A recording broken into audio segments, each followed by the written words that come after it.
Hello, a very warm welcome here from the Marathon Studios in Tallinn, Estonia. Welcome at our session called Democratic Innovations in Estonia, Finland, Citizens' Initiatives and Citizens' Assemblies. This discussion is part of the Open Government Week 2024 and is organized by the Estonian Cooperation Assembly together with the DD Foundation, DD Center for Democracy. My name is Bart Kozain. I'm the founder of the Estonian Dialogue Academy and your host for today. Our session is divided in three parts. First, we will talk about lessons learned from democratic innovations in Finland and in Estonia, and we will focus on citizen initiatives and citizens' assemblies. Second, we will discuss challenges and dilemmas in the near future. And third, we will look at the long term and also dream out loud. And for that, for us here, we have three very inspiring guests in the studio. They are all distinguished experts in citizens' initiatives, citizens' participation, and deliberative democracy. And first, next to me here, Oni Pekonen. He is a specialist on democracy and participation at the Finnish Innovation Fund, Sitra. He is a developer and researcher specialized in the institutions, practices, and history of democracy and public governance. And next to Oni, we have Teele Päck. Welcome as well. She's a social change consultant at the DD Center for Democracy here in Estonia and a practitioner of deliberative democracy. And she has been involved in opening up governances on state and local level for the last 15 years. And our third guest on the other side of me here, Maria-Leena Saar, also a very warm welcome to you. She's an expert at the Estonian Cooperation Assembly. She has been actively involved in shaping the open digital society since 2015, working on topics such as participatory democracy and open data. And of course, we are very welcome and very happy that you are following our discussion here. And please do give your thoughts, give your comments. If you're following this in Facebook or in YouTube, you can use the chat there. And we will try to incorporate your comments, your feedback in our discussion. And maybe as a little exercise, let's try just fill in the place where you're from in the chat. It's a little warm up, and so we can also see from each other from which parts of the world people are following our session here. If we talk about democratic innovations in Estonia and Finland, first question for you, Maria-Leena. Why do you think now it's important that we talk about these two subjects? Well, yes, why we are here. We were working with Oni on this report on citizen initiatives. Mm-hmm. And what we already know that this is institutionalized democratic practice in both countries. Also, in the same time, we have the innovation like citizen assemblies, what we experience also in Estonia and in Finland. Mm-hmm. And why we called this discussion here today is that in the near future, those innovations coexist somehow in the future. And from my personal perspective, as I manage Citizen Initiative Portal in Cooperation Assembly, for making development of these processes, I need to understand more how those initiatives in the future will coexist and what happens in the other countries. This mutual learning is essential actually to design and develop those democratic initiatives. Yeah, so when I'm talking about citizen initiatives and citizens' assemblies, maybe also to clarify a little bit, how do we define these two? Also a question to the other guests. What is a citizen initiative and how is it different from a citizen assembly? Oni, maybe? Yeah, I can start with the citizens' initiative maybe, and you can fill in with the citizens' assembly. Basically, what we focused in the report, we focused on national citizens' initiatives. So, with this instrument, like defined number of statements of support for an initiative will be collected from the citizens, and after they reach a certain threshold, they will enter the parliament for parliamentary deliberation. Okay, so these are initiatives directed at the parliament? Yes. For example, in the Finnish case, the Finnish Citizens Initiative, it focuses on legislation. So it has to be either legislative bill or a proposal to start drafting legislation. Yeah. And then the Parliament has the final power to decide what will actually happen with these initiatives. Okay. But that's the basic idea. So it's also good to clarify that, like, maybe sometimes people also think about citizen initiatives on a local scale, something happening in your neighborhood, or Yes. something you're involved in getting rid of cars in your street. But we're talking now about national level. Yeah, our report focuses on the national, although we have, for example, in Finland, we have the regional county level initiatives and also local level. Yeah. Yeah. Okay, great. And you're talking about a report. Before we come to citizen assemblies, we will come to this report. It's here. It's very interesting to read. We will come to that. But citizens assemblies, what are they for people who have heard it but don't know the details so well? Yeah, citizen assemblies are a form of collective decision making. They are a deliberative democracy kind of branch. And for me, they are blueprint for kind of nowadays policy making. So a representative group of citizens comes together, gets the knowledge from the best scientists, experts on the topic that's on deliberation. They hear the stakeholders who are involved, like different pros and cons of the matter, and they discuss, deliberate, and they make a consensus. Basically, they decide on consensus, and they propose usually to the public sector, be it state level, local level, regional level, what needs to be done. So they can be used as crisis time policy making, like decision making format, or they can be used as very profound kind of way how to engage. It's not about the scale, more citizens, it's about the quality basically. And through the representative sample, the legitimacy comes also. But they can be used also for very long term, possibly very polarizing topics. So they are, according to Professor Graham Smith, they are the most impactful democratic innovations nowadays. And they are really worldwide spread, and in the open government community also, like almost everybody knows what they are. Yeah, and it also means people physically coming together. Either physically or virtually. Or virtually, yeah. But the digital aspect is like as a supporting infrastructure, I would say there. Whereas in citizen assembly, citizen initiatives, this is more of an example of a digital democracy, I would say, although I think in Finland as well and in Estonia, you can still propose the signatures on paper. That's also allowed, that's parallel, but it's more used, it's more common as an example of a digital democracy. Yeah, so if you talk about citizen initiatives, citizen assemblies, they are both forms of where, let's say, citizens, ordinary people, try to influence policy making, try to influence decisions often made by elected politicians, and it's about also, and we will come to that later, how, let's say, what sometimes is called like a deliberative or participatory democracy and representative democracy, how these two are intertwined. And that can be different in both examples, but I'm very curious to hear from you. If we take a look, we go a bit back in history, but not too far. I think, how far do we go? 2012? Oni? Yeah, in the case of kind of 2012, let's say approximately a decade, because part of this session, it's important for you to know, and you will maybe you already have seen this report or get access afterwards. You've both worked on a report like this one, looking specifically at the citizens' initiatives, the process, how it started, how it works in Finland and in Estonia. But let's zoom in a little bit on that. If you think about, before we go in details of the report, this like is a form of, Taylor was telling about it, like democratic innovation.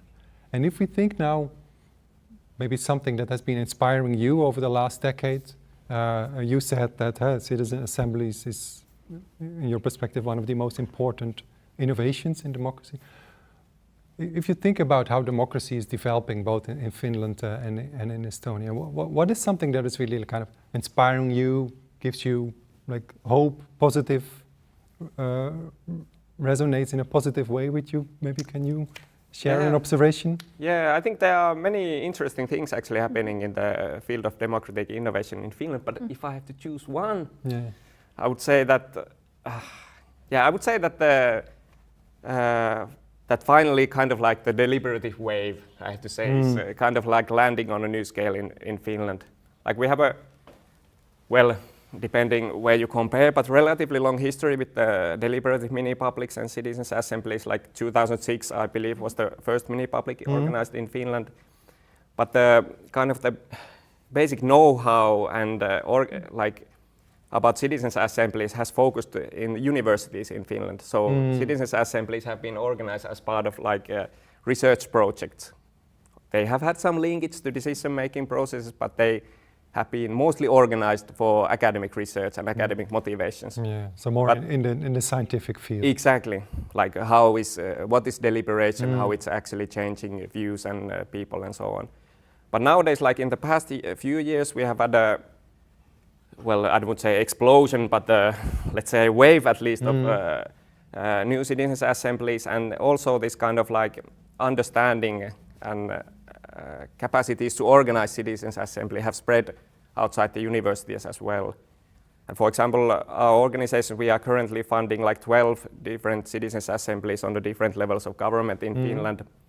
And few cases like the city of Turku is planning to institutionalize, have a permanent citizens' assembly as part of the policy making on the local level? Yes, yes, city level, yeah.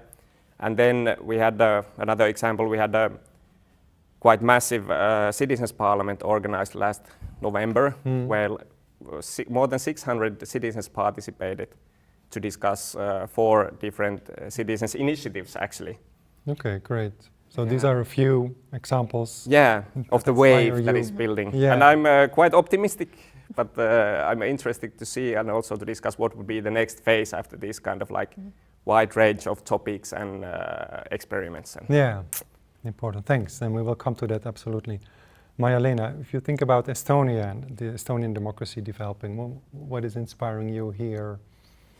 Well, for me, it was really inspiring that we collected last year the same amount of digital votes like we collected in parliamentary elections. And it was getting quite unnoticed. And you collected them for?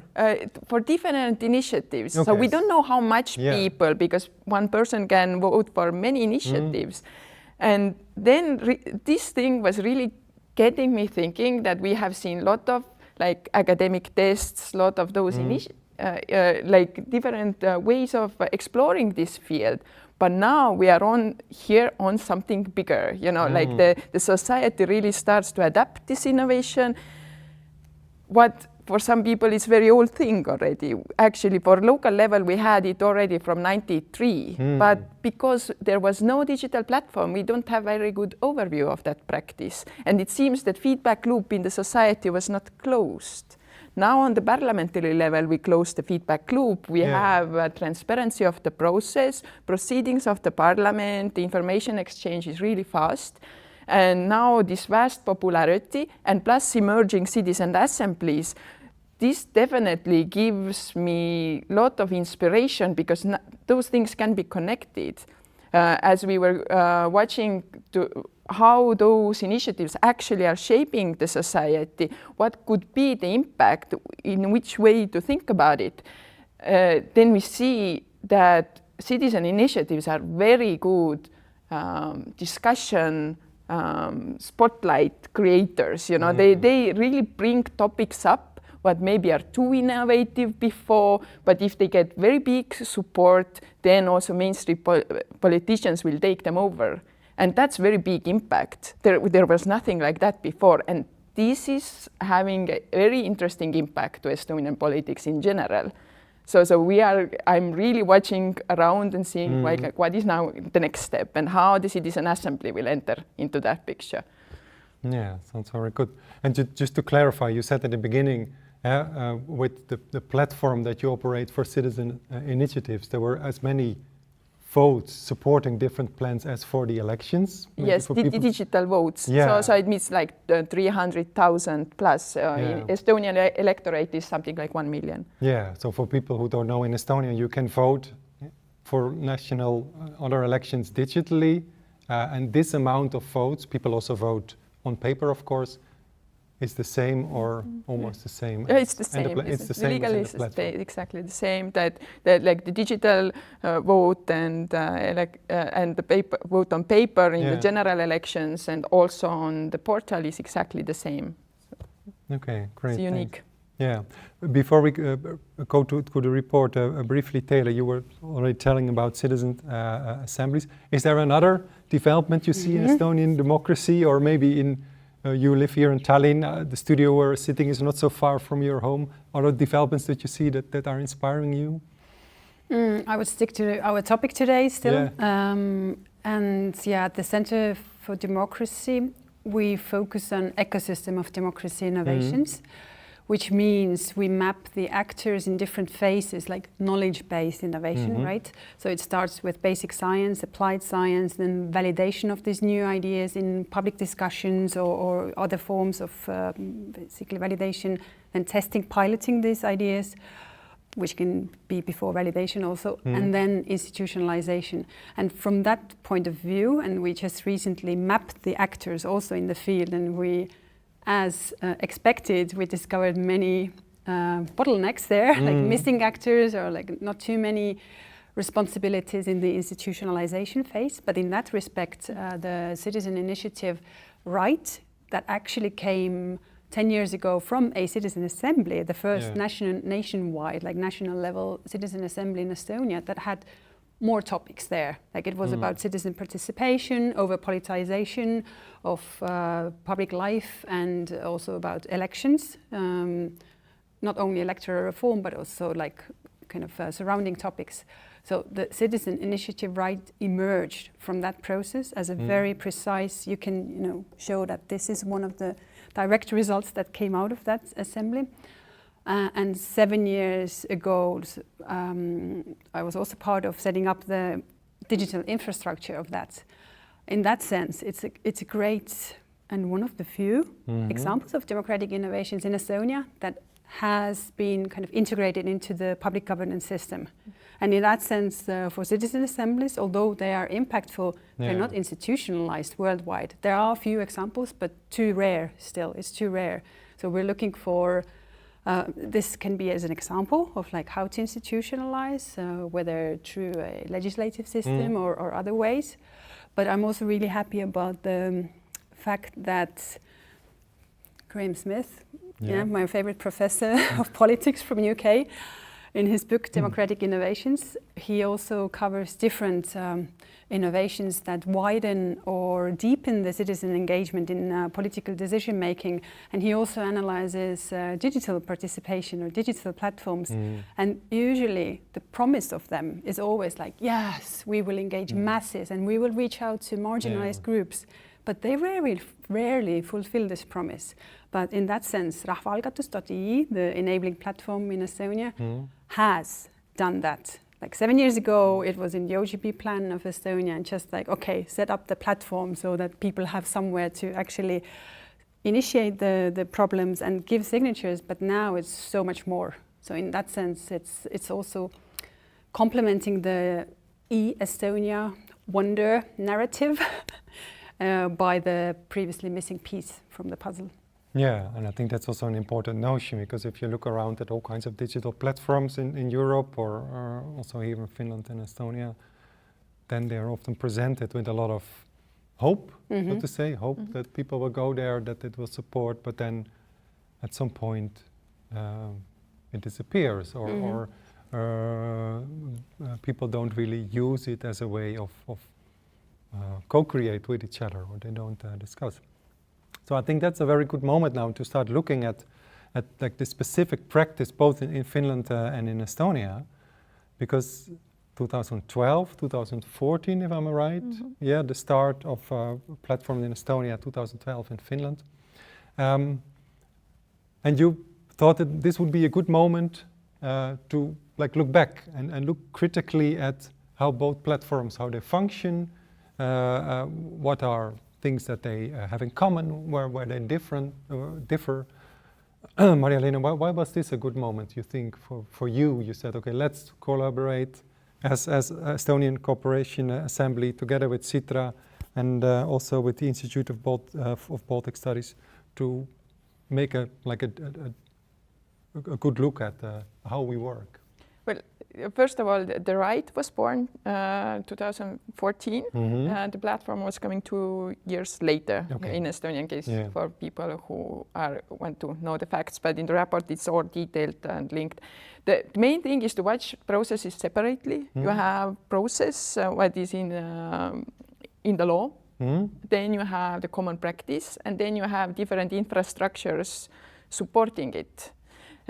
What I think is very important, the overall readiness of the country to use digital tools.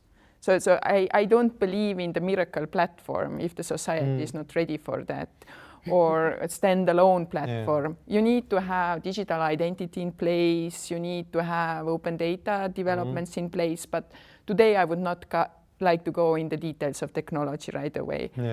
But what we did right is that we made really light level prototype to start testing out. So it was very simple function what this portal had from the beginning.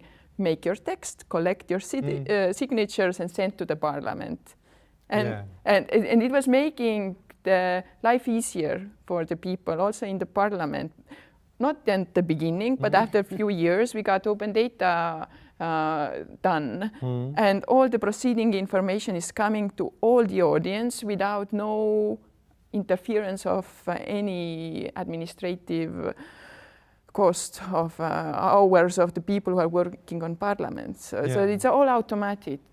So you say Estonia as a country has a strong digital infrastructure that made it possible to implement such a... So different organization has little gears, and then you have one user interface, what this kind of putting them all together. This is the overall logic here. Yeah, so I, as a citizen of Estonia, I'm not an Estonian, but I formerly live here. I can start an idea, put it on the platform, write the text, start collecting supporters.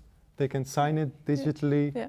And there is, at some point, if I collect enough people, it will be sent to the parliament. Okay, and so that's only one button you have to click for that. One button. Or like you have the EID, it means that you have the user, you have the right of signing. You don't need any extra procedures there. It's just like do it. Yeah, great. And in Finland? I could start. We probably had a bit of different, partly different motivation and reasons for doing the actual writing the paper and doing the very detailed kind of like process analysis and history outlook and so on. But in Finland, we are in a sense in a good situation that our citizens' initiative system, it's more or less regularly assessed and reviewed. And currently, it was said in the recent current government program that the participation rights of the citizens will be reviewed by a parliamentary group, basically, and there's an expert group as well. And they will look into the development needs also of this citizens' initiative system in Finland. And we wanted to feed in some ideas for that discussion, and we thought that the Estonian case is very interesting in the sense that especially if we look at from the citizens' point of view, like from a very citizen-centered point of view, there are many aspects which I think are very good in the Estonian initiative system. For example, we also suggested to the parliamentary group that what we should learn from Estonia is that we should offer a single window of view, for example, for citizens to follow the whole parliamentary process of citizens' initiatives. And also, compared to Finland, the Estonian system has more strict time limits for the parliament actually to process and deliberate on these citizens' initiatives. So there are several aspects that we thought that might be useful to learn from Estonia and suggest in Finland. So that was kind of our main motivation. And more on the technical side, there's also a platform reform about to start in Finland. There will be a new level of county level initiatives, and they will create a new platform for it. And at a later phase, if they have resources, the government has resources, all these initiatives will be brought to the same platform. So we also wanted to look at compare and have a look at the Estonian infrastructure and Well, I would add on here that what is very good in Finland is that they have a constant discussion about the right. In Estonia it was made, and now we have 10 years silence, and obviously the world is different now, and the masses what are using this right in Estonia. So there are questions like the Estonian level to enter to the parliament discussion is 1,000 signature only. Yeah. So, and we think that the process what follows after is very good balanced with this 1,000. So it means that if someone starts an initiative and starts collecting signatures, when you have reached 1,000 supporters, your initiative is sent to the parliament. Yes, and discussed by a committee. So not only sent, they also have to discuss it. They have to. Okay. But what we do when there's 20 times more signatures? Yeah. Is it something else or not? We do not have this discussion right now. I have some opinions, but I don't go there right now. But we need discussion in the society. Yeah. Or within the parliament. Or in the parliament, yeah. And before we go a bit more further in like also this let's say formal process from an initiative to parliament, just to understand a little bit like more, there are many things that are in the basic idea are the same, but there are some striking differences. You said in Estonia you need 10,000 signatures. How many do you need in? In Finland, it's currently 50,000. 50,000. So it's 50 times more. 50 times more. Yeah. Of course, the population is a bit different. Yeah. Finland is 5.5 million. Estonia is 1.3. Yeah. But it's different. But still, the scale is very different. And the percentage is also different. Yeah. It's part of the population. Yeah. A second difference, you've also already mentioned it, is that so after 1,000 signatures in Estonia, the parliament has to discuss this. How does it work in Finland? In practice, on a principle level, the parliament has the obligation to process it. But in fact, the parliament has a lot of leeway, like how to process it, and or let's say in what kind of a time frame to process it. For example, in Finland, the parliament is a bit technical. I like procedures, but still, like the only time kind of like limit is that it is suggested that the committee in parliament should inform the initiators what it will do with the initiative. In the plan to do, but that's all. For example, there's no like fixed schedule for parliamentary process of citizens' initiatives, and if the initiative is not processed at the end of the parliamentary term, it will lapse. So although you collect 50,000 signature and you submit it to the parliament, there's no guarantee that the parliament will actually process it. Okay. Yeah. On a legal. And the huge difference is also that in Finland, basically draft act is required, whereas in Estonia, it's more of a proposal or an idea. Yes. Yeah. That's the main thing. I think that is very important, not to draw conclusions only watching the numbers. Yes. You need to collect the requirements. It's all in different countries. It's completely different. I hope in our audience are also people from different countries who think now about their right of making citizen initiatives. It can be completely third version. And what was the most interesting point was actually how those differences are shaping this practice in the society. And if you have it already 10 years, you can start to see like how the change is happening. We cannot watch only 5 years, because 5 years is just a short time frame for cultural change. 10 years, you already start to see something. Those processes are very long. In Estonia, might happen like 1 to 2 years before they end somewhere. So how we can see what is the end if we still have half of the processes in the middle. So 10 years history gives first learning points. Yeah, and you say also like because the practice in both countries is different, it's also the tool, so to say, is used in a different way. One striking difference, I also read, you already mentioned a little bit, so in Finland, if as a citizen initiative on national scale, you have to propose either a new law or to want to change an existing law. That's yeah, basically, like the initiative has to be either a legislative bill, so a ready-made law with justifications, or a proposal to start actually drafting a law. With the justification. Those are the. It has to. So compared to Estonia, the Finnish format of the CI is very kind of like let's say stiff. And what kind of effect has very legal? Yes. What kind of effect has that, or did you see in the types of initiatives? I mean, I don't know how to write a law. Yes. But I have ideas about changes in society. Yeah, basically, in order to, especially when we talk about, well, with the both forms, but especially when we talk about the legislative bill, you have to know law. You have to know law. You have to have special skills in law drafting and so on. And does it mean in order to build a successful initiative, basically? But does it then mean, like, if you want to participate with an initiative, you have to find some expert in your group that can help you? Yes. And then. Yeah. Well, basically, like. Most of the successful Finnish initiatives has been this kind of like a broad campaign with experts and a wide civil society participation behind them. So I would say like what do you call regular Joe or whoever start like, I have an idea for a law, I will start drafting it. And if you submit it to the system, I'm pretty, no offense to the regular Joe, but it's quite certain that it won't be passed in parliament.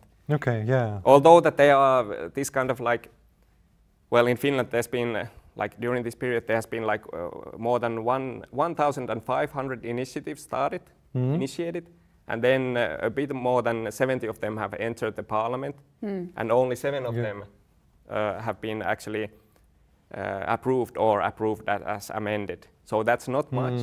But at the same time, like many of these, actually I think like around 1/5 of the initiatives that have been processed in Parliament, there have been some resolutions approved in Parliament. So MPs have proposed a resolution, and then the Parliament has approved them. And these kind of resolutions might contain these kind of demands, for example, for the government to start investigating a topic by creating an expert group or something like this. So this kind of the goals of the initiative could be like put forward in other ways than also only by either approving or rejecting this proposal. Yeah, so you're saying it's not only like lawmaking in direct line, it's also the initiatives inspire politicians to propose things like on their own behalf. Exactly, and it's like agenda initiative, so it has also only the not only the legal impact on legislation, but this kind of like broader on public debate. And but, sorry, one question only. Didn't the marriage equality law actually appear from the citizen initiative? Yes, that's one example. Okay, so like a topic which is important in society has. Yeah, and also these kind of topics like outside the government programs, and so in this kind of can be said that it's quite successful tools. But otherwise wouldn't have not entered the parliamentary agenda. Yeah. Just one detail from the Estonian practice. So if initiative reaches the parliament with at least 1,000 signatures, then I was seeing in the report like the parliament has more options to respond. It can either say we need a bill, but it can also say government, you have to do something, or another institute has to respond. How does that work in practice? Well, we are going now in the very interesting unexplored area, to say the least. Like we do not have too much restrictions on the initiatives themselves. We do not have very precise procedure in the parliament. What is precise is the time window, but it's very good.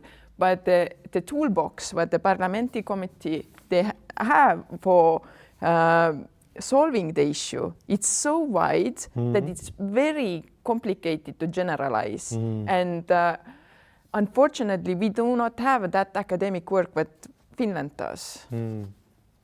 We do not have good research actually analyzing different factors or or sentiments of Estonian society, how they feel this right is actually improving our democracy. So we have observations, but very few knowledge. So I'm very modest with numbers. Of course, we are screening the whole practice, and we see that the direct legislative change is rare, even if people are hoping for that.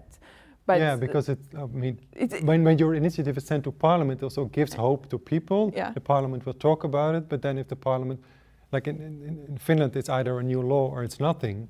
Or starting and drafting a new law. In Estonia, the Parliament is more free to say, yeah, it's not our business or government. Yeah, but also the initiative, they maybe only describe the problem. The solution needs still to be worked out. And who is working on a solution? Maybe the problem is that big that 6 months in the committee is not enough to solve this kind of complicated problem. Yeah. And it can happen that the committee, when the political ground is right, is starting processes that are starting to address the problem. Yeah. But still, then we don't count it as a legislative change. Then this is this indirect policy impact, what should be researched more to give people the feedback and also to give credit to the politicians and officials who are taking those initiatives seriously. At the moment, we just don't know too much about that.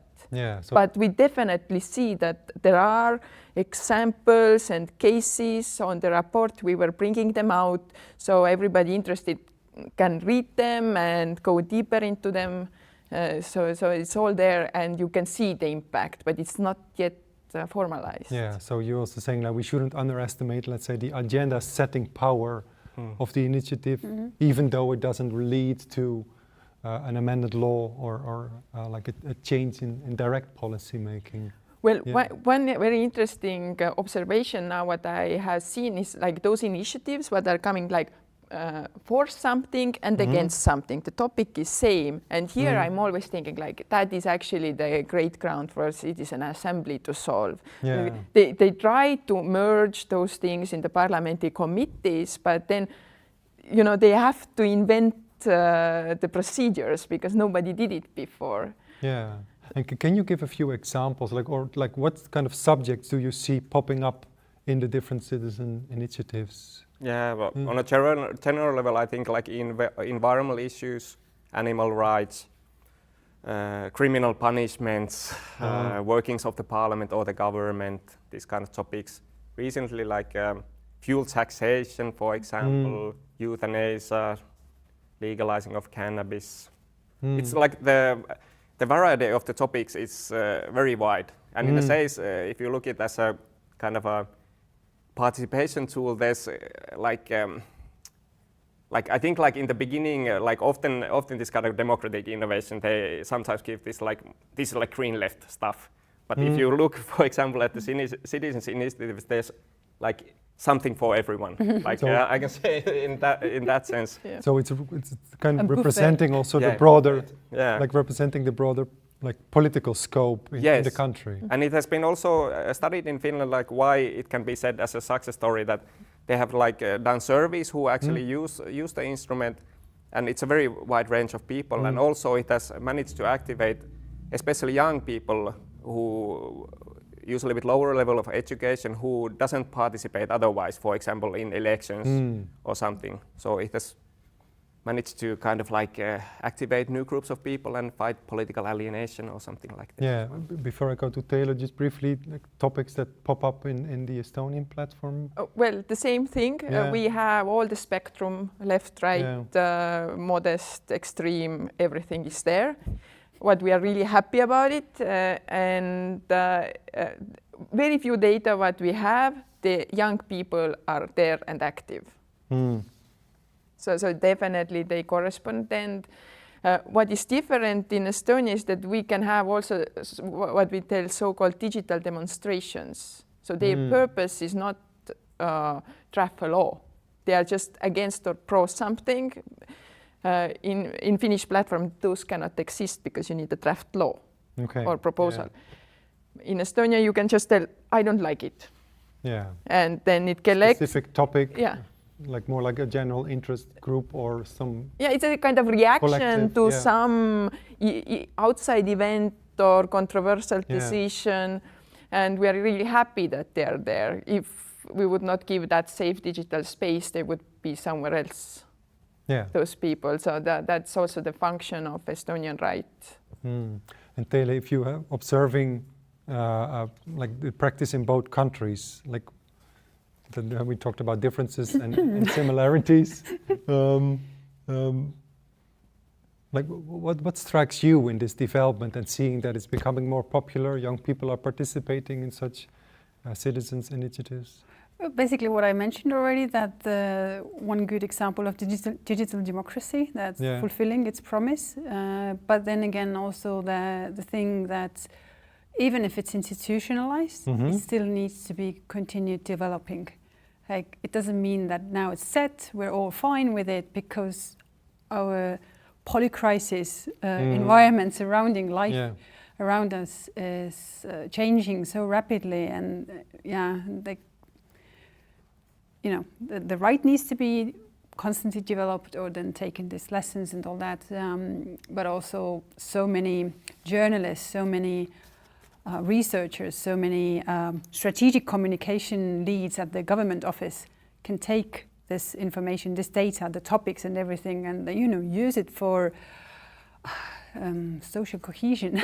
And would you say that's also like a call to make more use of it, or do you already see that in society? I know that Mari-Leena has been advocating for that in our government office and other places. I don't know if it's used well enough yet. I have the feeling not. There's more potential. We need more research. We have a lot of ideas and hypotheses, but we need to back it up with other. We cannot be the only source. I would tell that. Yeah. And I really like what Finland did. I was observing the citizen parliament last autumn or November. Yeah. It's like winter already. Like combining the citizen initiatives, combining citizen assemblies, and also testing virtual assemblies with human moderation, virtual assemblies with AI moderation, and physical assembly with human moderation. So it was like a huge experiment, mostly scientific, like backed up with money from research. But then again, it was for Finnish parliament, it was also like input, like this is the popular vote, or like this is what the representative sample of Finnish population thinks about these issues, and like especially when giving the information about them, not just like a True. regular survey, like what do you think? True learning, not a referendum, you know, yes or no, but learning, deliberating, and then weighing, and then deciding. So giving that kind of mandate, public mandate. So that was really cool example, because I don't know that many from the world, but you can suggest us if there are these kind of combinations. Okay, so far like about some details of the report and your findings comparing citizens' initiatives in Finland and Estonia. Let's zoom out a little bit now and also take the citizen assemblies again into account. And I see some questions that have been coming in the chat, so thanks a lot for them, but please keep them coming. Let's try to take two into the discussion. I'm just reading, what are some of the risks looking towards the future with regards to deliberative democracy? It was mentioned there is a deliberative wave. Can this wave also disappear? You start. What's your experience here? Yeah, that's a very good question. We seem to have the momentum right, and so on. The wave is building, but as I said in the beginning, what next? How to actually make them something more than a trend, or maybe passing trend, or something like institutionalization would be one aspect. And how to get the most out of it in the future, that they will also, I would say, not necessarily serve, but also help the representative democracy system and the decision makers. To point, kind of like make the value of the instrument or innovation relevant and apparent for everyone. That is Taylor? I can build up and we are advocates of deliberative democracy, so we don't see any risks. No, we see some risks, but I see more benefits than risks. Some risks are maybe hijacking of the format or the name, the title, just by maybe some policymakers naming some processes citizen assemblies that are not, that don't follow the international standards. Because they are not inclusive enough or not... Or they don't involve the random sample. They don't involve... But just those who appear to the meeting, for example. But I think I see more benefits, and especially if these mini-publics are not one-off events, but if they are either regular, permanent or institutionalized, then they kind of promise is being fulfilled, and the promise, one of the biggest promise, that why we also work on this, and we are connected to the global development community, like Democracy and R&D and OECD Network, and NOCA, the Knowledge Network on Climate Assemblies, and FIDE, Federation for Innovating Democracy in Europe, many networks around that deliberative democracy, which I'm really happy about, is that they if you want, they make representation great again.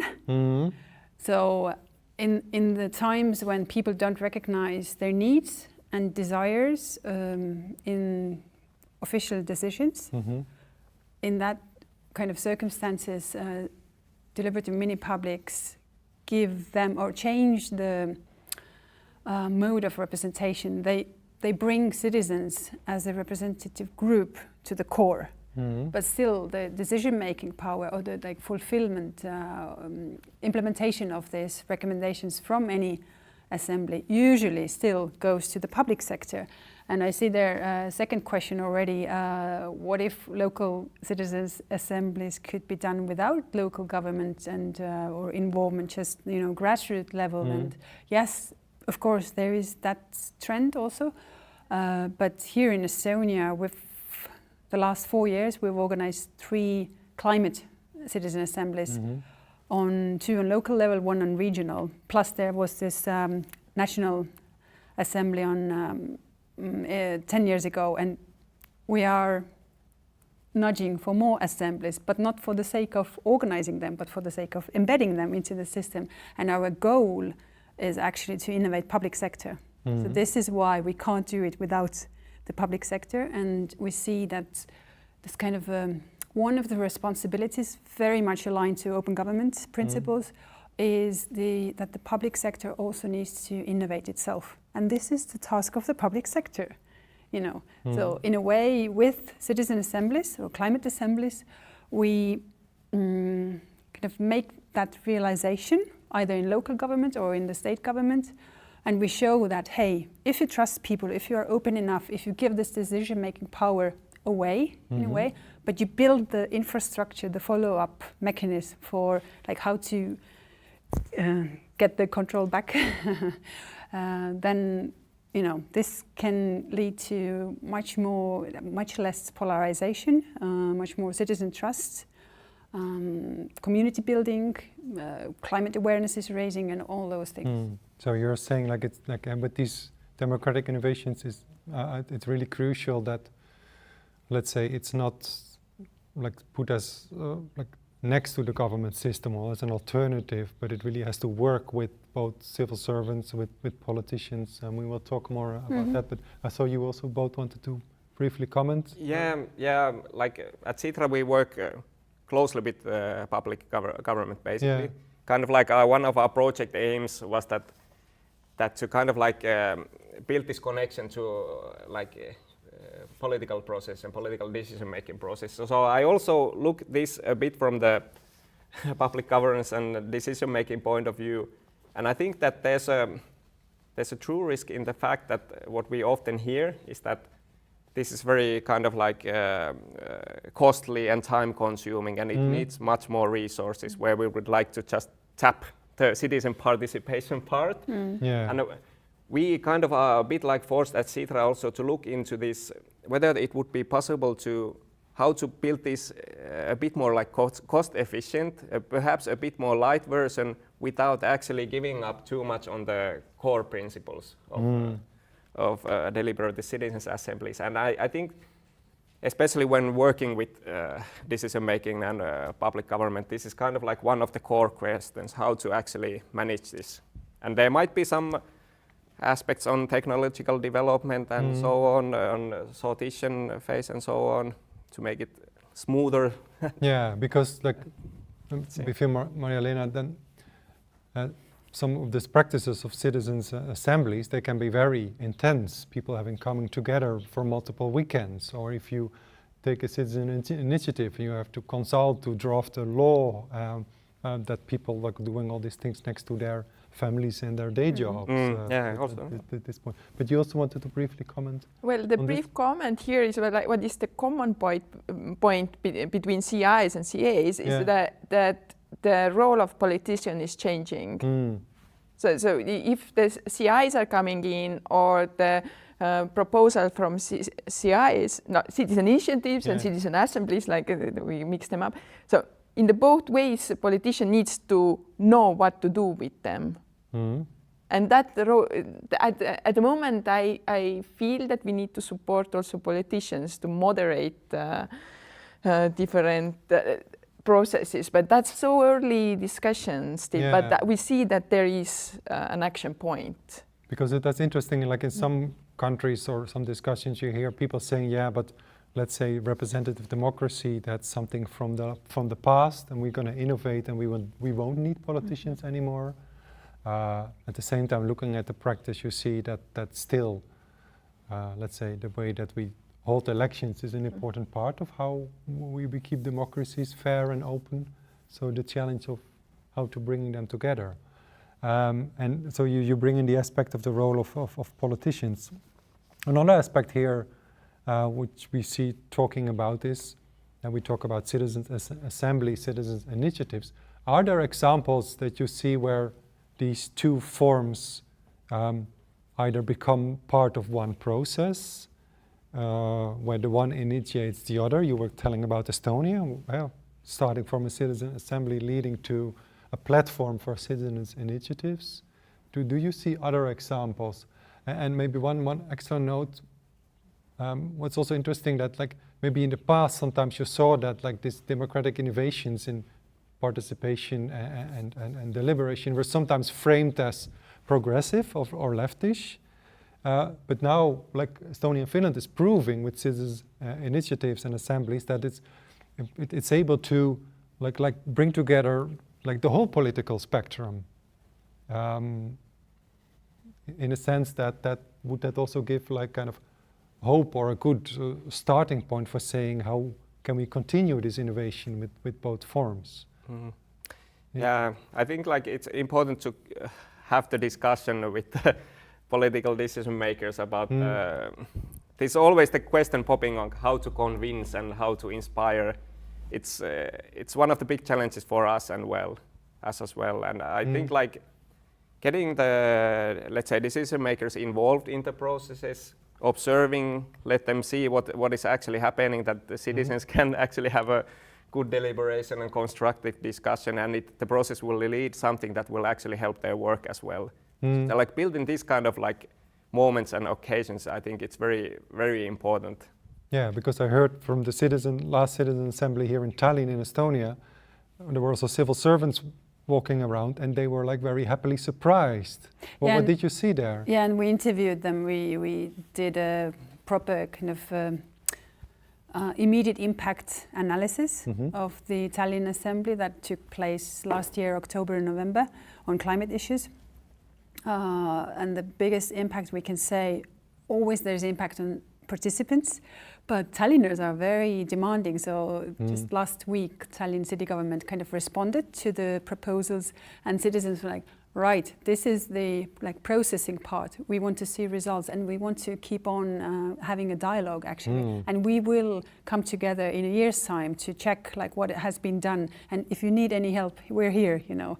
In that sense, I was like, yeah, whoa, fantastic. Like we didn't expect that outcome. But then through the interviews of those officials, or public servants, like politicians and officials for me are public servants altogether, those who were involved in the co-organizing of the assembly and those who were observing there or had some like minor role we interviewed around 8 public servants, and yeah, their kind of understanding of citizen engagement widened a lot. Their trust towards citizens also, they saw that, wow, citizens can be that civilized, so constructive, so committed to solve the issues that actually, you know, touch their living environment, are their everyday life. And where does their like previous negative connotation then come from? From the, I don't know, formal, from the formal engagement processes, you know, the old-fashioned like public consultation or the detailed plan or general plan, like publications and this kind of public events that are not discussion. They say like, okay, we will do this, do you like it or not? Usually it's like that. It's improving here as well, and there are great examples around the world how to do it, not how to not do it. But that's where we come from. Yeah, and then one official from Tallinn said actually that, wow, the Citizen Assembly is actually like a therapy for those public servants who are either burnt out through these old-fashioned engagements or disappointed because citizens are so negative and, you know, attacking and all that. But, and in that sense, it's like, yeah, opening the eyes. And we, with Tallinn Assembly also, we invited a lot of observers also from the city council, and quite many came also. And yeah, that was like, that's the best experience when you are there and see it. Instead, instead me kind of promoting it. This is such a great format. Please do it more often. Showing some PowerPoint. Yeah. So that works really well, and that's why we need to put effort and time. Although we don't have time, climate, biodiversity, all that, to actually deliver these processes, to get this to give the kind of lived experience. Yeah, that's very interesting. And Maria-Lena, if you look at how the role of politicians, how they respond, what do you see in the Estonian parliament? How do politicians respond to this growing practice of citizens' initiatives? Well, we see different practices of committees, and I really do hope we soon will have a research about the practice. And we see that classical representative MPs are actually taking those topics seriously, and they are just trying to understand if they are too new for Estonian society. So they need more the courage, but actually they take it seriously.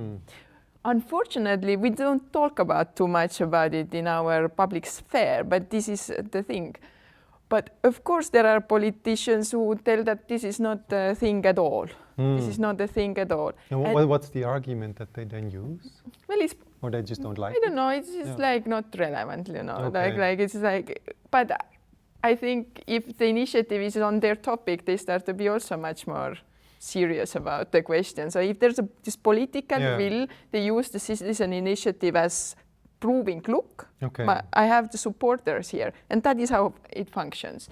But also we do have those new politicians, what I'm observing from the portal.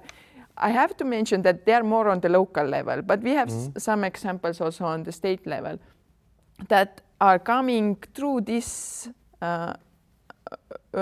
different career path. They are first the initiators, and then they choose if they start to be the professional politicians or they go to some advocacy organization to be the professional advocacy advisor or something like that. So successful campaigners actually have those complete new career paths in that new democratic innovations. And would you say then also that's a kind of new generation of politicians who is more sensitive for assemblies, initiatives, and understanding? They have been on the other side.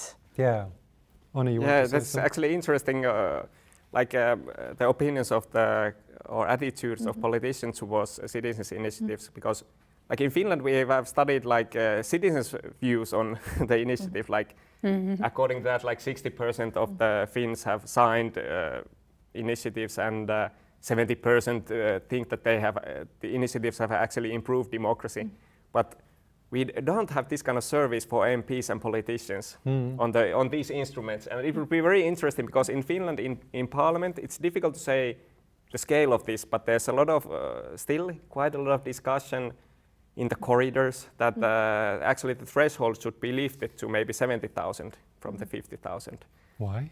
Yeah, well, it's the main argument is, I think, like it's overburdening the parliament, which is it's a bit the 7 initiatives. Yes, yeah, but on average, like in the past 5 years, there have been like from 7 to 12 initiatives in parliament submitted in parliament annually, while, for example, government proposals, which are of course the main work of the parliament, they are like 200 per year. So it's a bit difficult, and also this kind of attitude that they are sidetracking the work of the parliament a bit to wrong places, and this is kind of like the general a bit tells about the attitude towards citizen participation. And I don't want to make fun of the politicians in any way, but sometimes you hear these kind of things from representatives that why we need this participation between elections, because we already meet people.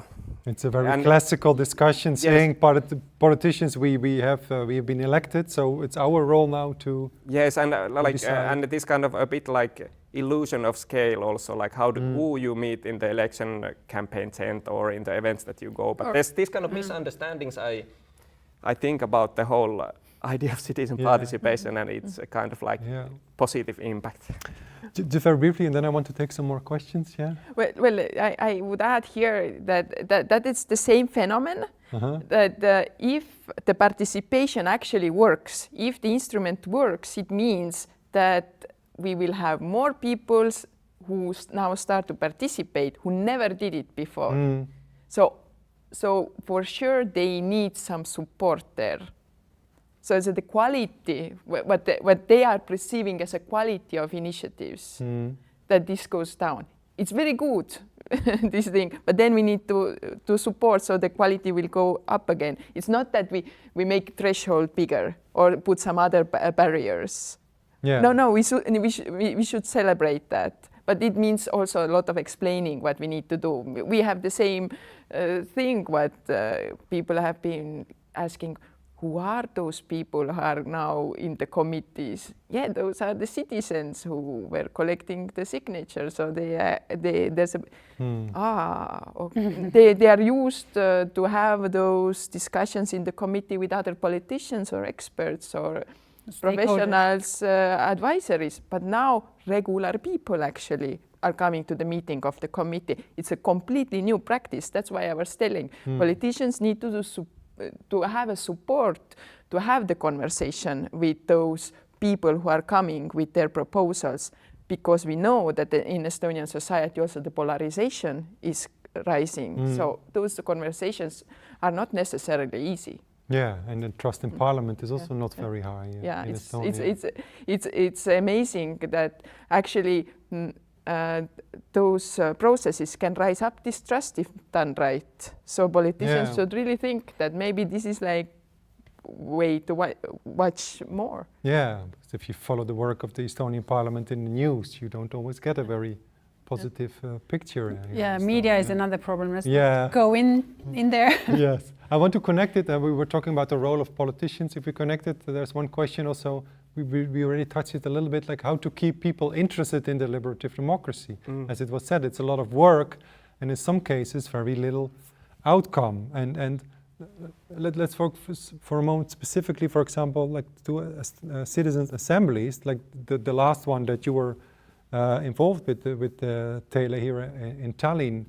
That was, how many weekends did the people? 3 weekends. 3 weekends, so that's 5 days. 5 days, it's very intense. I was also had a chance to observe, but very engaging, and the people who were there were very engaged in this process.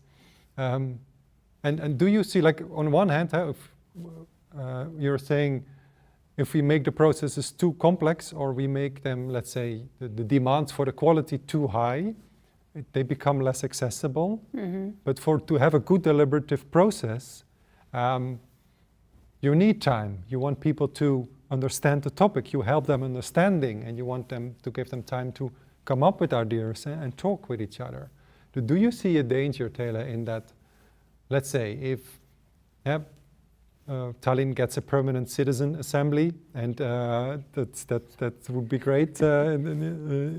You were advocating for that.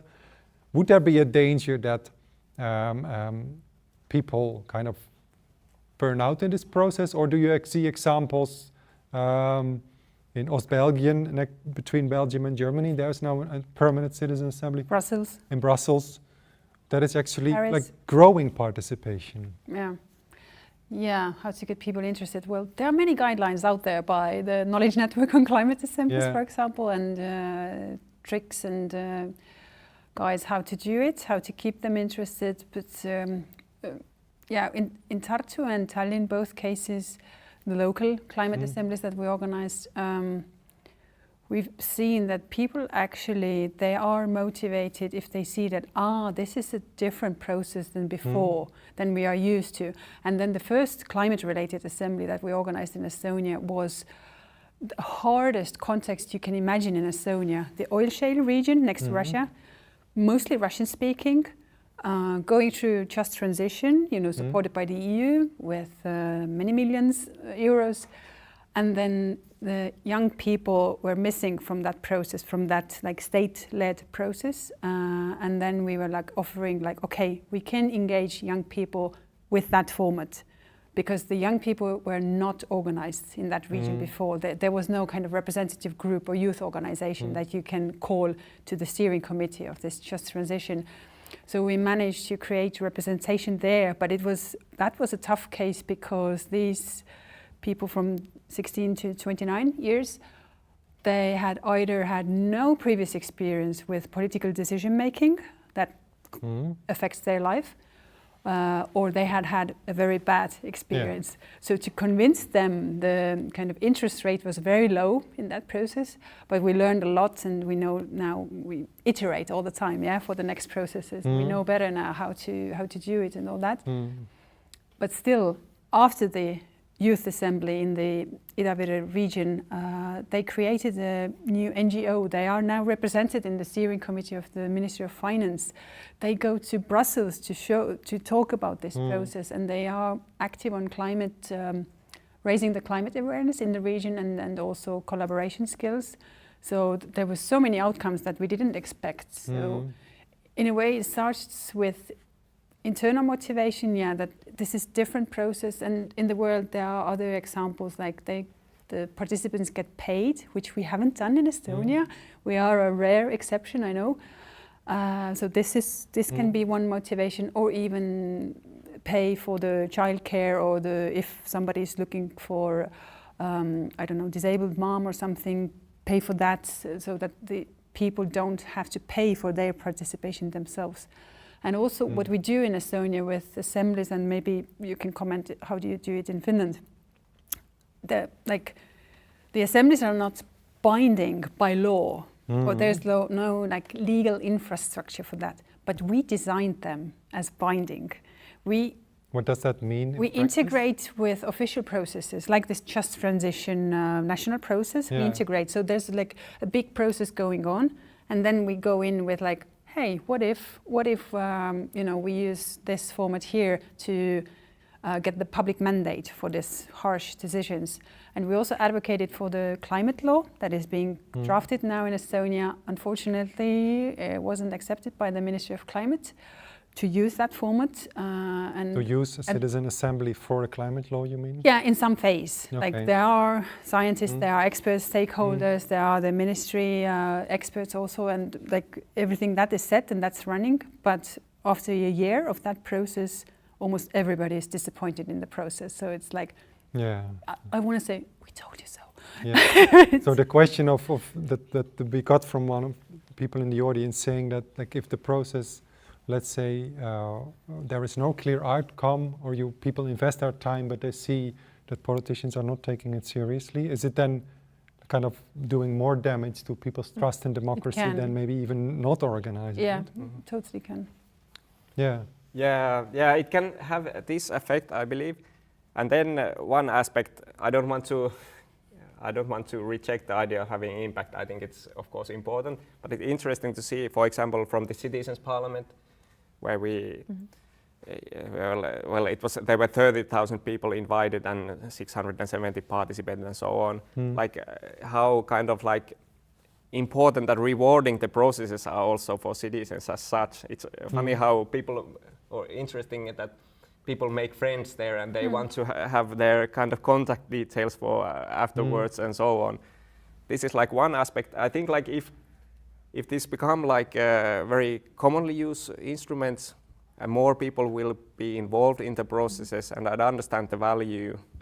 That's kind of like one thing very crucial for the future of itself as well. But of course, this impact cannot be,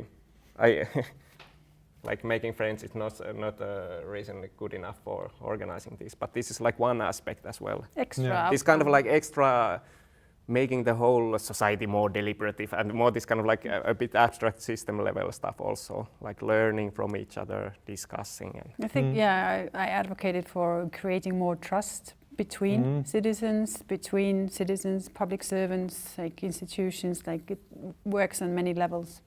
Yeah, Well, as we are like reaching the last 20 minutes of our Well, I just discussion pointed here. out again that I think it's like making friends, like it can be said like that way, but I think it's a very rare occasion when some people meet in the same room with people who think completely different. And that experience is important. Where else in our day society, in social media, they don't meet. Yeah, so that would be one of like an argument for really organizing more citizen assemblies. And just briefly, before we try to look maybe even a little bit further in the future, there are examples of where, let's say, citizen initiatives and citizen assemblies are part of one process. They can like highly different from country to country, because we've talked a bit about them like a bit separate now. What do you see in Finland and Estonia? Are there examples where, or chances where these forms could be integrated as well, maybe even institutionalized in the relationship between them? Yeah, well, in or Finland, do we go then too far? Do we make it too rigid? Yeah, in Finland we had this citizens' parliament experiment that I referred to, and you, as an observer, explained quite nicely already. So the idea was then that this citizens' parliament, randomly selected and stratified, widely representative of the population, deliberated on 4 citizens' initiatives. Okay, so these initiatives came from the platform? Yes, the and they reached platform? the threshold of 50,000, and then they were selected. But the thing is that they were selected. So they didn't go, like, let's say, in the traditional way to the parliament, but you said, let's bring a group of citizens together to talk about these before or maybe at the same time that politicians. Yes, and then it was connected to the committee phase of the parliamentary deliberation. Yeah. But the important aspect to highlight here, it was a deliberative poll, so James Fiskin style deliberative polling. So they didn't form like recommendations, but instead they were like surveys, polls, like beforehand and afterwards. And these kind of results were delivered to the parliament. And the topic selection was, I think you had a kind of like interesting idea that how to choose topics for these kind of citizens' assemblies from the initiative, that there would be this kind of for and against initiatives. But in this, it was part of a research project, and there was, of course, the parliament was deeply involved as well. But the topic selection was a bit like defined by the time frame when it wanted to be organized. So basically the organizers had to look like what initiatives we have right now. And I don't think they were necessarily the best ones for the citizens' parliament, especially these initiatives on fuel taxation and diesel pricing. One was against climate goals, actually. Yeah, and because they were very technical also. So like the information provision was quite difficult, and also in the feedback that it was a bit difficult to grasp all these technical details and so on. But the process showed, because it was also research motivated, it showed actually that people changed their opinions after, like during deliberation, and people also learn a lot about these topics. Okay, yeah. But then the impact on the actual parliamentary process is a bit vague. So two of them, like these fuel policy initiatives, have been now deliberated in the parliament, and the initiatives were rejected. And now these two on drug user rooms and legalization of cannabis have not yet been deliberated in parliament. And after this, there will be a proper review by the researchers, like how the parliament actually, what they thought about the process and the benefits. So this was one experiment, but I don't think this was, of course, the best setup for the process. But one idea could be maybe, like we have the threshold that maybe if citizens' initiative collects certain amount of statements of support, it would get a citizens panel, for example, to deliberate. Okay. So in Finland, maybe 150,000 or something like that. I don't know. Okay. But this could be one way of choosing. Yeah. Or make it like a kind of like that the parliament would have to choose like one initiative per year or something like this. I don't know. For an assembly. Yeah. Yeah. Okay. Thanks. You wanted to? Yeah, a bit to zoom out, like Graham Smith again. Yeah. In Democratic Innovations, he refers to 6 democratic goods that any democracy innovation should deliver for the sake of legitimacy. Efficiency, transparency, popular control, considered judgment, let me think, transferability and inclusiveness. So, and I think, and he also refers to that, like a single innovation cannot fulfill or deliver this. But if we combine and merge the innovations, that's then it's better. Like we get these 6 democratic goods that are there can be more, of course, but these are quite essential. This is how democratic innovations are kind of assessed. And in the Estonian practice, working with citizen assemblies? Well, basically, we see already this 10 years ago National Assembly was that there was like structured, like these are the topics, but then like the call for ideas or possible solutions was crowdsourced. So in a way, citizen initiatives can serve as that also. If we take, I don't know, at a certain time of moment, like what is up there, what is on the platform, or if we make a separate kind of call, like, hey, what topics are there for Estonia to solve now? You know, this can be designed as nicely as needed. Then it could be followed by a very nice and well-resourced mini-public. So to get the considered judgment from a representative group, so it's like inclusive and representative, all that, transparent. And then it could lead up to basically to a referendum even, or a preferendum. Yeah. And preferendum being that you have, for example, if people go voting, they choose their candidate, but they also have list of recommendations from the mini-public, and they can rate and rank these. So basically the politicians then, or the government, next government, gets this kind of assessment, public mandate, like, okay, these are the top priorities that we have to work for the coalition agreement or for like policy making. So this preferendum is actually invented by David van Reybrouck, a Belgian thinker and deliberative democrat. Yeah. So there are different options, different chances we see for combining them. As we also like reaching the last part of our discussion and Taylor, as you said, like zooming out. If we look a little broader to, let's say, the state of democracy in Estonia, Finland, but also like let's stick to Europe, we see that, like, let's say, the trust in traditional politicians is relatively low. We see growing forms of populism. We see that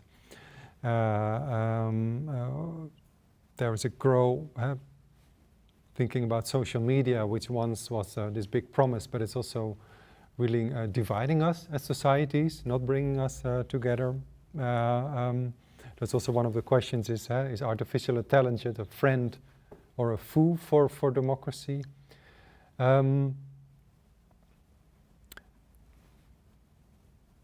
Thinking about, let's say, the positive aspects of citizen assemblies, citizen initiatives, Do we get to a point, let's say, in our democracies that maybe from before these citizen initiatives, assemblies were, as you said earlier, in the scientific world, people were experimenting with it, or they were dreaming, maybe one day we have a platform where everybody shares their ideas. Now we are at this point. Yeah, how can we say that, like, in the coming future, will the role of these forums become even more important?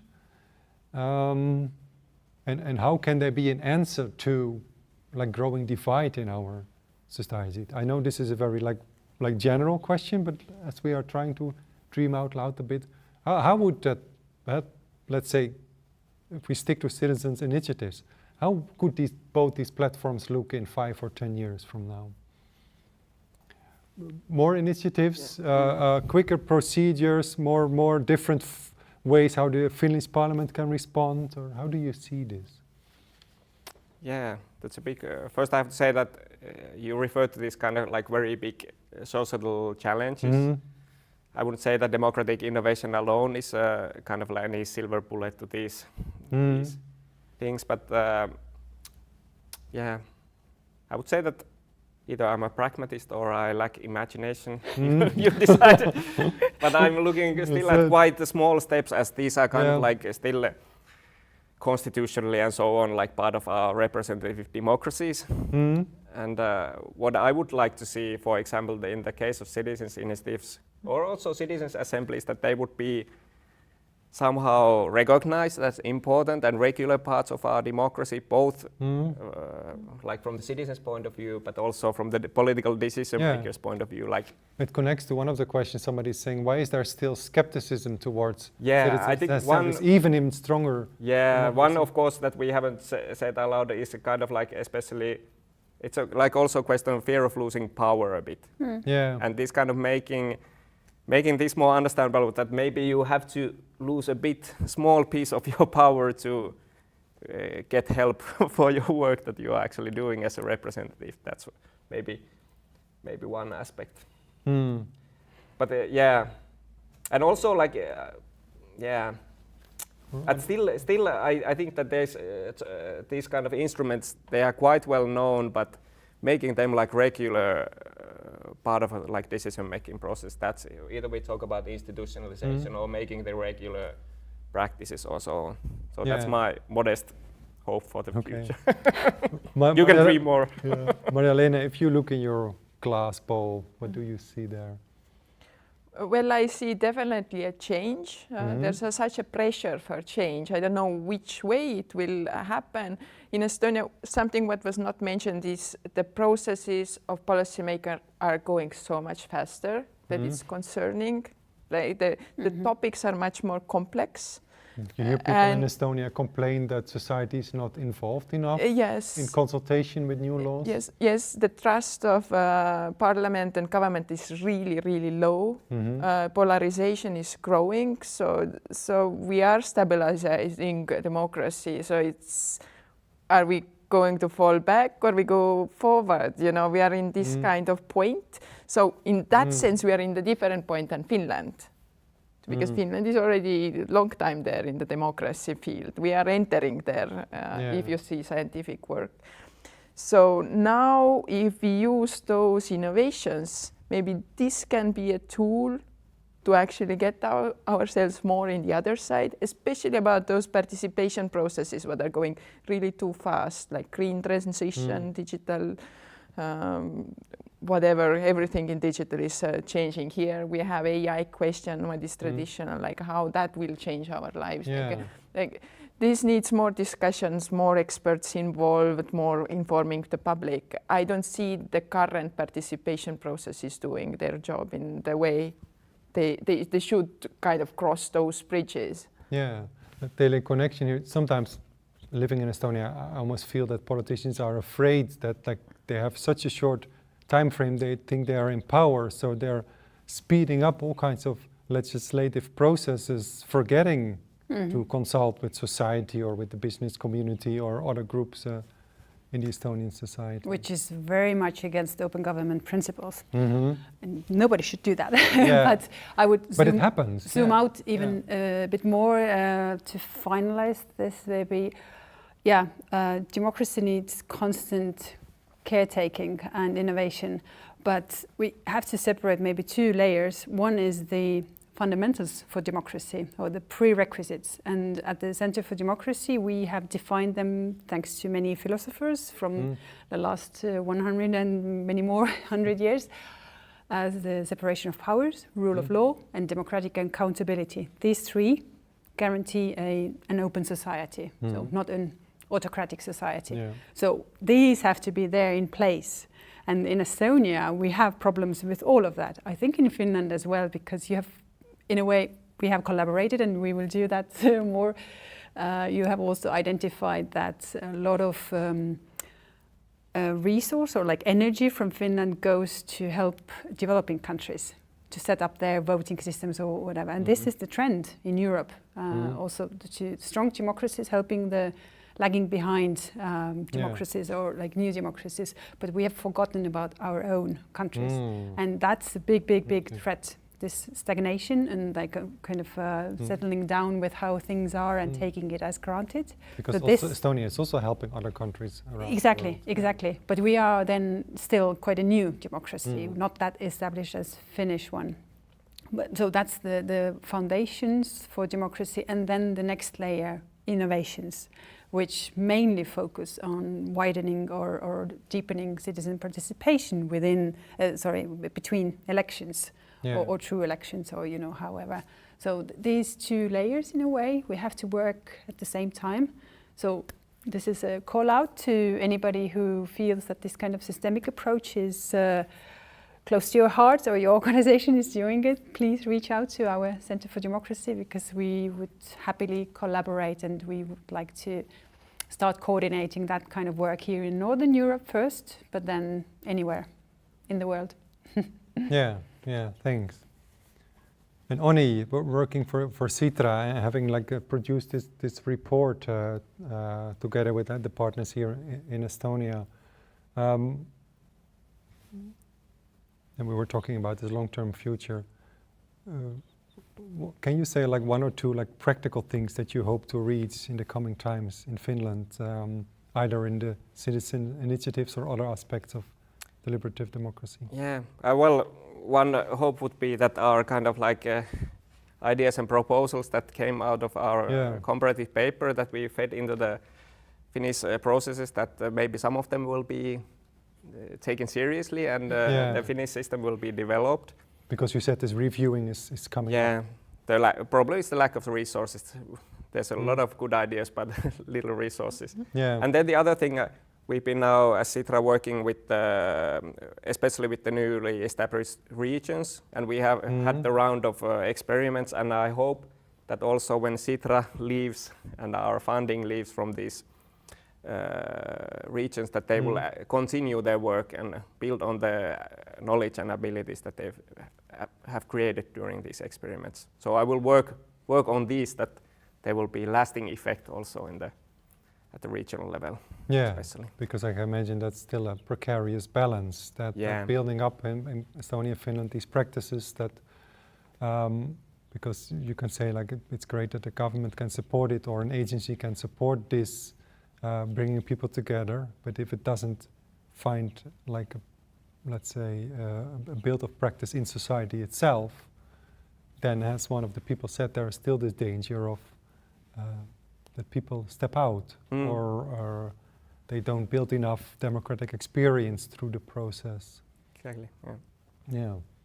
And Maria-Lena, if you think now from this discussion and then what you're working on with the cooperative assembly here in Estonia, what would be one or two important steps also to keep improving here in Estonia? Well, more research. Yeah. We need more research. Let's say that's like the big one thing. So if you're a researcher, contact. Yes, contact me for research in Estonia, but also in the other countries to make similar depth analysis on the both tools, the citizen initiatives and citizen assemblies, and possible future prospects, how those things can be combined in your country. Then we start to understand more those details, those things, and we can have knowledge-based development and proposals to our decision makers. Then I can be most helpful for that development. Yeah, so we can just really go beyond this phase of like only practice-based stories, but really looking at the impact from a scientific Yes, I think it's a good also for politicians to actually see, yes, we have proof backing up, this actually increased the trust, it brings me electorate and so on. Yeah, agree. Any final comments? Yes, researchers, reach out. Okay, Onni Pekkonen from Sitra, Taylor Pack from DD Center for Democracy, and Marja-Leena Saar from the Estonian Cooperation Assembly. Thank you all three very much for this discussion, and also especially the people watching us, giving your comments, giving your questions. I'm sorry we couldn't incorporate all of them, but we tried to do as many of them as possible.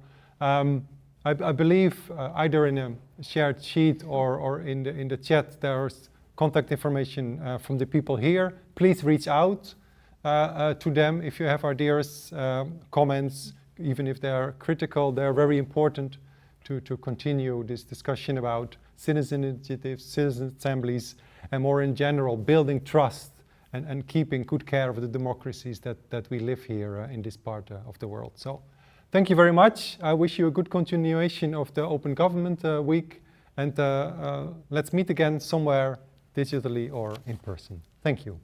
Ciao. Thank you. Bye-bye.